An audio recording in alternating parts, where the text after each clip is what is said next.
此言一出，一道道视线落在卞庄的掌心。不只是阵前这些炼气士，便是在天涯秘境之中那些寻欢客，此刻也都在关注着此事，盯着卞庄手中的9齿钉耙。确实有一缕玄妙晦涩的道韵啊。卞庄笑道：哼，你们这些不知死活的家伙，今日既然打上门来了，我也不得不给你们一点教训。我这耙子一根尺子，只要这般轻弹一下。卞庄的手指轻轻地弹在钉耙的银齿上，发出了一声清脆的响声。在我仙石覆盖之地，但凡对我有敌意者，宝贝耙子就会随机选一人，点燃其体内的业障。话音落下，大阵之外一片安静，落针可闻的那种。不知道是谁先笑了一声，随后各处传来大笑。突然之间，就在这笑声之中，那一字排开的10多名金仙中，一中年男子突然就双目瞪圆，眼眶、嘴角、鼻孔沁出了黑血。他抬手扼住自己的咽喉，身形无力地向前扑倒，元神竟如融化的蜡像，整个人瞬息间化作了一滩黑水，在天外洒落。天地间再次安宁，卞庄的眼皮轻轻跳动，强行让自己冷静下来，继续按着台本进行。紧接着，卞庄又屈指弹了2下手中的钉耙，口中继续淡定且枯燥地说着：也不知大法师会不会责怪，我竟将这宝物用在自家门前。没办法，天庭高手不多，只能靠一点宝物自保。救我！卞庄话还没有说完，又是2声惨叫，一男一女身形跌倒，与此前那人差不多的情形。3滩黑水，3名长生金仙，一切只发生在顷刻之间，发生的如此自然，自然到无比诡异。对方阵脚大乱，3名来自不同大千世界的金仙就这般融了。那迷雾中的老道当机立断，立刻就要施展神通拿下卞庄。卞庄目光一凝，手指在缩小版的9齿钉耙9根银齿上划过，带起了一溜的轻响。那刚要前冲的老道豁然一惊，急忙内视自身，瞪着那不知何时已经是侵入元神中的黑气，他竟毫无察觉。毒，有人下毒！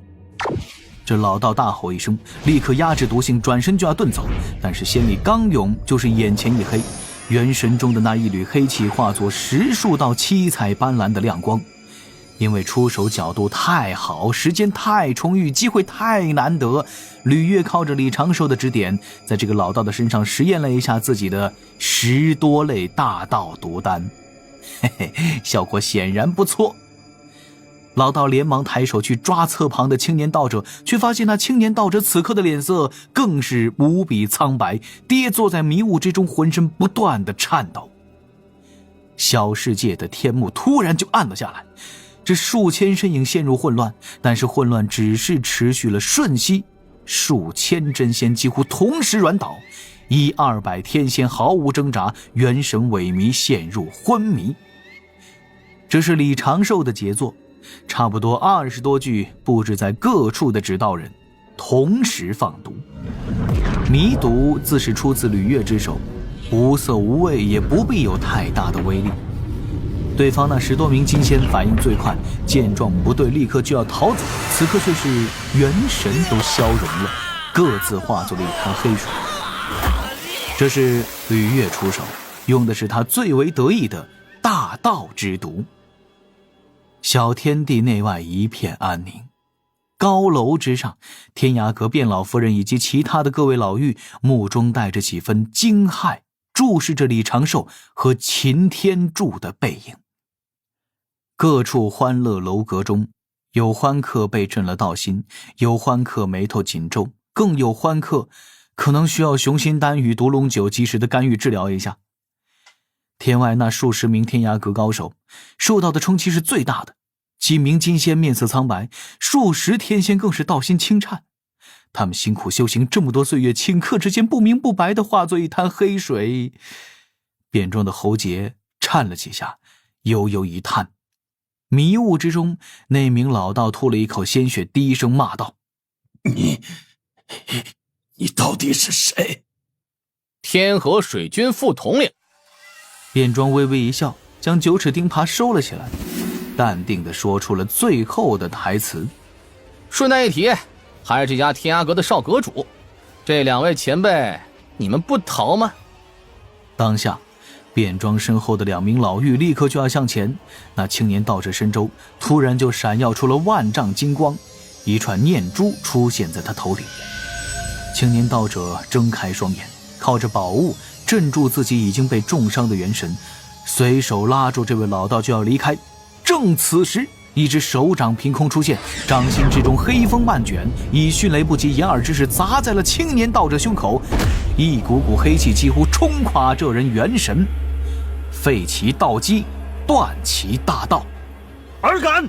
青年道者咬牙怒斥，却已经是结结实实的挨了这一掌，身形化作一团血光，似乎是用了某种遁法，唰的一声消失于虚空。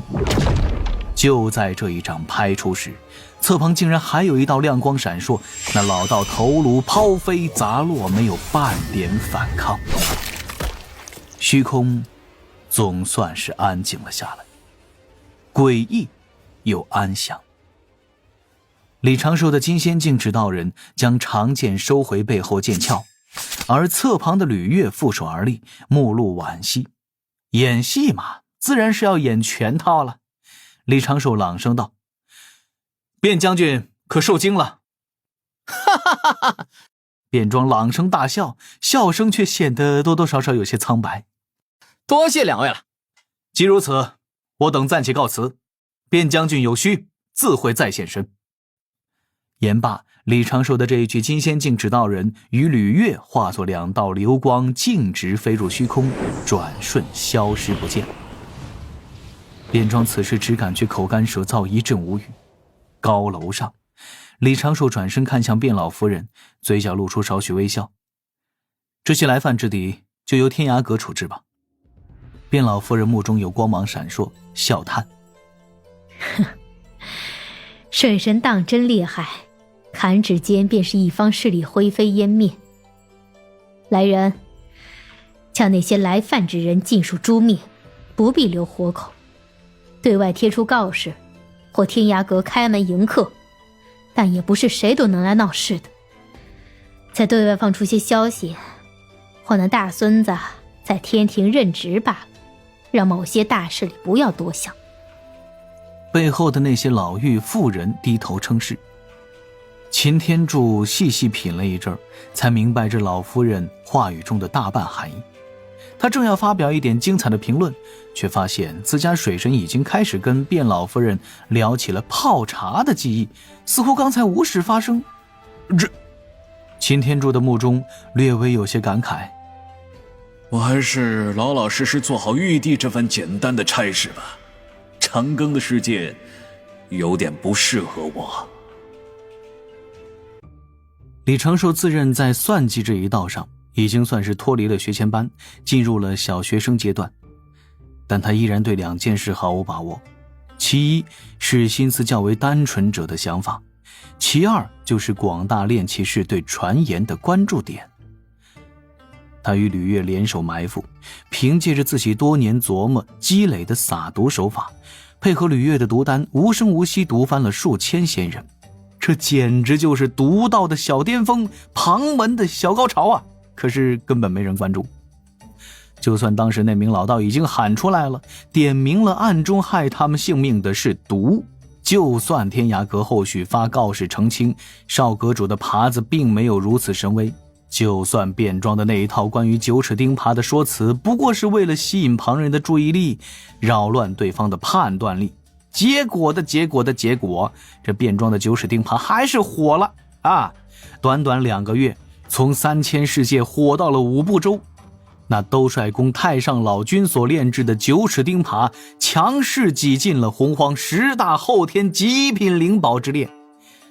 传说中，只要弹一弹钉耙上的银齿，就能够点燃一名生灵的业障，哪怕是金仙转眼间也会化作一潭黑水，简直比那个什么斩仙飞刀啊、定投7剑书好用100倍。顺带着，天涯阁少阁主早早投奔天庭之事，也伴随着九齿钉耙有了些许热度，讨论者甚众。也因此，天涯阁各处门店宾客爆满，天涯秘境更是迎来了众多多年未现身的老客。天涯阁决定将九齿钉耙作为他们各地花楼的统一标志。天涯阁的仙子们也将九齿钉耙绣在了自己的花衣软裙，便装却已经随着擎天柱早早地离了天涯秘境，暗中回返天庭。李长寿留了10多具指道人在天涯秘境，他找了一间偏僻的阁楼，在此地久住了下来，独自一人开始搭建反西方仙道联盟。空手套羊哪家强，天庭水神有名堂。吕月为了监督李长寿，避免自己长庚失地犯一些形式上的错误，毅然就决定了继续在天涯秘境中待着。为了不打扰李长寿做正事，吕月抽空突击检查，其他的时间呢，还是为了压制自己元神中的邪气，做着艰苦而努力的拼搏。战斗永不停歇。卞老夫人以及天涯阁的众老奶奶经此一役，自然就发现了这吕月的可怕之处。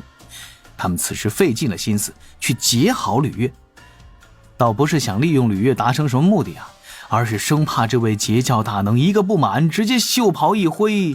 这就且说回当日吧。那日啊，李长寿和吕月轻松覆灭来犯之敌。随着天涯阁对外贴出告示，散出消息，吃了一个哑巴亏的西方教后续反应也有些耐人寻味。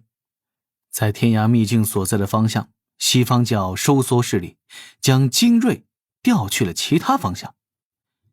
与此同时，西方教控制的3000世界众势力开始了全面扩张，战火遍及小半个洪荒，每日都有大量生灵化作劫灰。对方这般应对其实颇为高明，让李长寿守株待兔的计划直接就泡汤了，避免了跟天庭直接冲突。吕大爷一身独功，也暂时没有了继续发挥的余地。对于吕月，李长寿自然是无比重视的。已开始组建的反西方仙道联盟，李长寿将吕月确定为第1副盟主，排位尚且还在卞老夫人之前。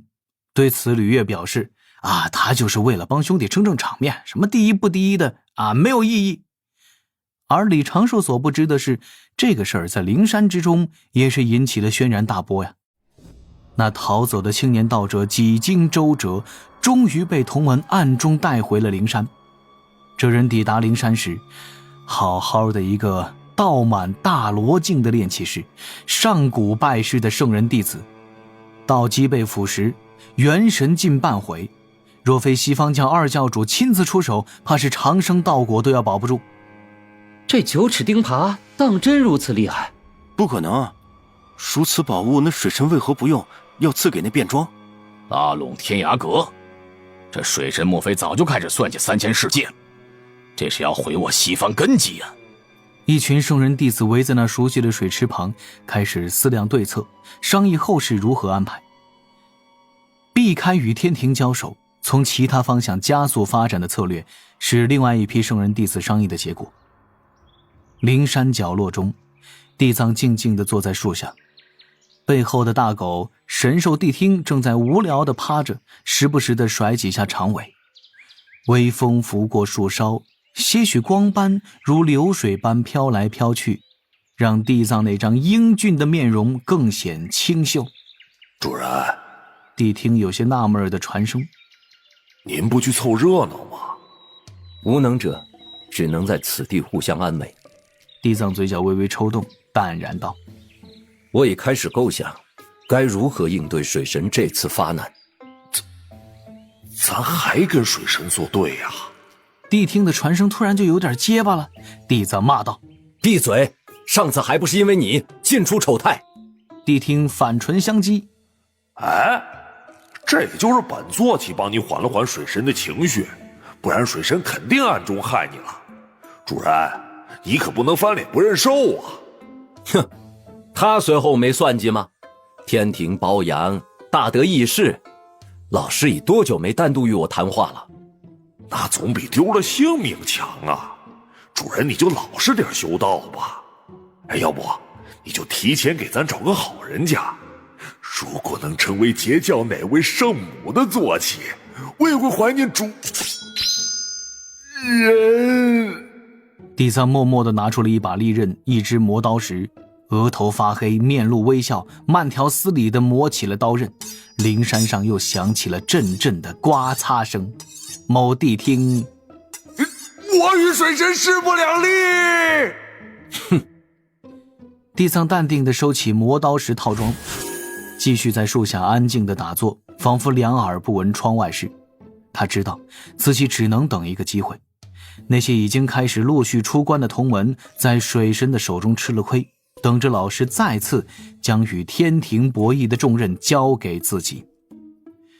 如今的他已不会再有半分小觑之心，将会竭尽全力与水神争一场他们西方的大胜。水神，下次贫道定然不会让你失望。主人，你现在的心声太让本座骑羞耻了。滚犊子！西方教选择退避，不直接与天庭对碰，加速发展自己的势力，反而给了李长寿更多的机会。如此一来，更多3000世界中的仙道势力更容易被天庭拉拢，这就是借大势而行的好处了。但是李长寿并未因此变得清闲，反而是更忙碌了起来。在天涯秘境中存放的指导人像是一个传声筒，筛选合适的拉拢势力，制定拉拢计划，这些重要环节都是在小琼峰的密室中进行。接下来多个计划同时稳步推进，李长寿当真是得不了空闲，每天只能抽一点时间整理一下所得的感悟，让修道之事不被落下。